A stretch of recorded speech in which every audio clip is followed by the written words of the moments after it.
You have been in touch about why you're working longer. Lynn says still working as a volunteer magistrate at 74. She's going to retire for the second time at 75. That's unpaid, isn't it? Yeah. She says she's been sitting down for 30 years. Yes. We've been doing it for 3 hours, and that's been hard enough. Pat's been in touch as well. She's been working at the same company for 30 years, just retired at the age of 71. And somebody else, a pest control officer, still working at 82. Any advance on 82 for pest control officers? Thank you for those messages. Do stay with us. The headlines are coming up. Every single thing that happened that day. It's sad, but, you know, we'll never forget Yvonne.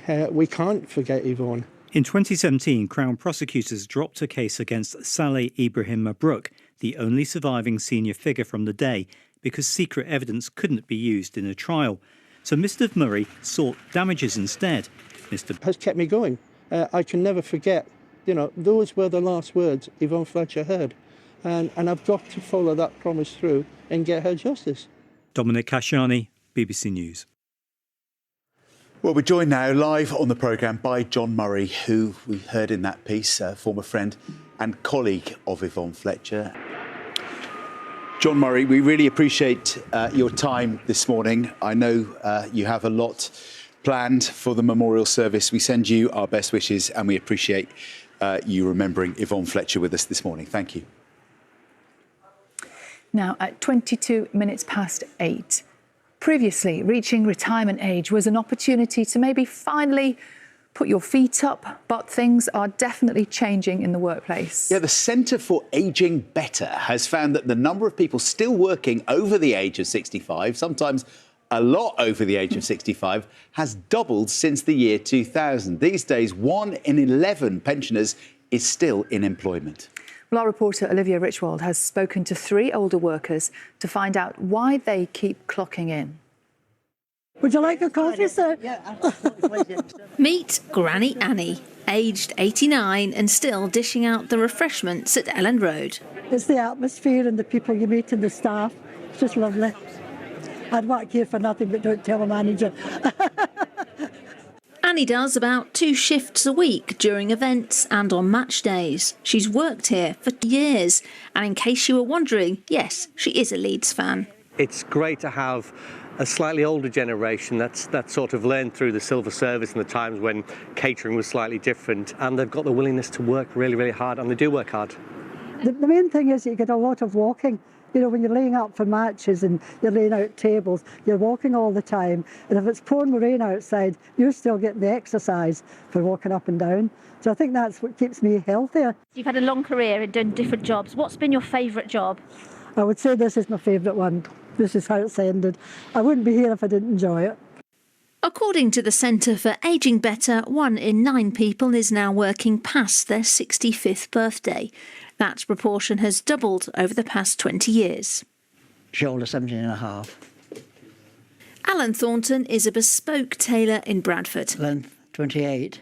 Now 80, he worked in the industry for decades and once owned this very shop himself. Now he works a couple of days a week. Well, you get enormous satisfaction from it when you see a person going out and it's thrilled to bits. And, you know, it just looks, you feel good. He was tempted back into work by Imran, who owns this boutique.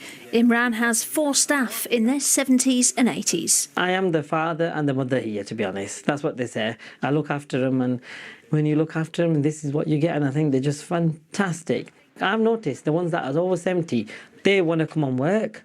Are you always the best dressed person in the room, Alan? Well, Mr. Khan's always immaculate. Might get me a raise, that, do you think?